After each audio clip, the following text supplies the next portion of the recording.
that, again, when we talk about buyouts, if you want to pull up E-Trade, ETFC, we get a lot of these questions about what to do with buyouts. And this is like a really good example, because once stocks do get bought out, the chart is, you don't see it anymore. So if you're not in a name that gets bought out, you typically don't see it too often.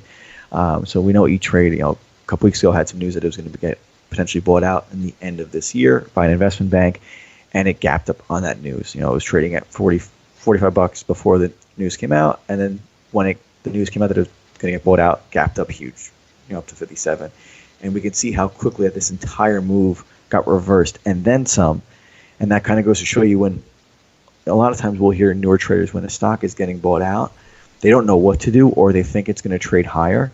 And what ends up happening in most cases is the stock just doesn't move until it gets bought out, or it'll trade in a very small range. This is a really good example of it has news of it getting bought out and completely reverses the move and then some. So just something to remember when a stock is getting bought out. Usually the best course of action is just to take profits on that day, then being greedy and expecting it to continue higher. So this is just a really good example. Since we were talking about the airlines and kind of what happened with a lot of the brokers when they had some really bad news in the end of 2019. So I just thought it was a relevant example that might help someone. All right, good stuff. All right, I think with that we can jump into book of the week.